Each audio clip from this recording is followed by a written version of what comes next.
Hello, my name is Jasmine and this is the FutureLab. The FutureLab is an interactive museum that aims to inspire children to become the scientists of the future. The target user for this design is Key Stage 2 children aged 7 to 11, but it still needs to be engaging for their family who'll be visiting with them. The building also needs to cater for large groups of children on school trips. The science for this museum is based on the work by the SGC, who work with proteins to help develop medicines for rare illnesses. The work by the SGC is produced by scientists for scientists, which can make it difficult for outsiders to understand what they do. Consequently, a museum that helps to explain their work would benefit the SGC. The location for this development is Bournemouth, a seaside town in the rural county of Dorset. The building is right in the heart of Bournemouth town centre, surrounded by a shopping high street, a cinema complex, a sandy beach and Bournemouth's Victorian gardens. The building was constructed in 1990 as a tourist information centre and in 2016 was renovated into a local pizza restaurant chain. The existing layout has an open ground floor with curved rooms at either end, and the upstairs has the current offices and toilets with no disabled access. As a precedent for a successful children's interactive museum, I looked at the WonderLab in the London Science Museum. The WonderLab contains a variety of interactive games and activities which teach children about different scientific concepts. For the style of the interior, I looked at brightly coloured spaces, but I decided that this would be too overwhelming and instead decided to look at how I could use light to create a bright interior. For this, I was also inspired by the Olafur Eliasson yellow interior in the Tate Modern. I also looked at neotenic forms for the space, which are chunky, soft, rounded forms designed to have a childlike quality that generates a positive emotional response.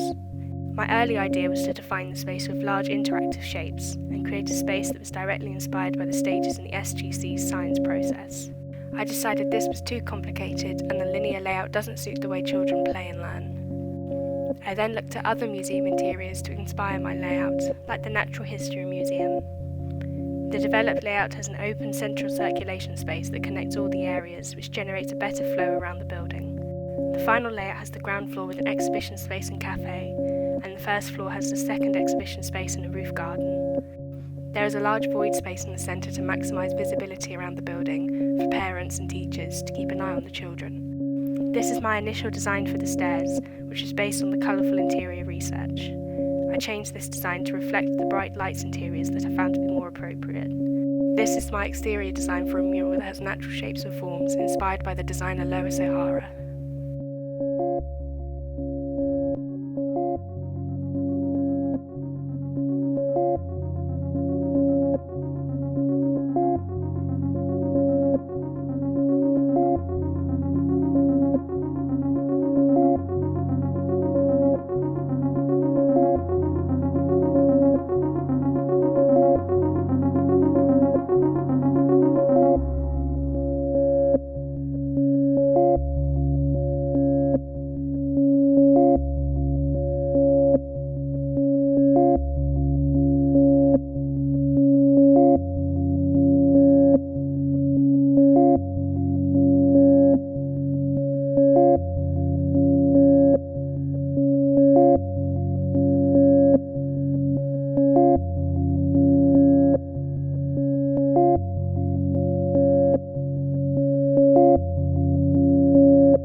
The DNA Lab is the main exhibition space, teaching children the basics of protein, bacteria and DNA.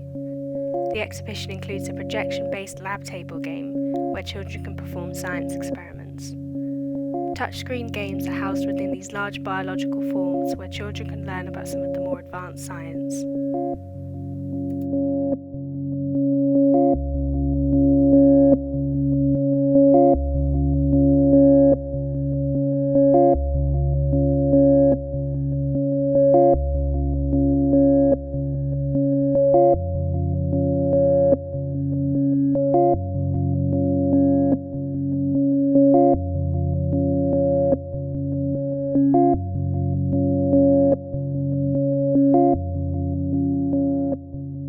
The installation circles around a central DNA model surrounded by activity consoles. The DNA model holds gene wands, which are used to control the surrounding activities.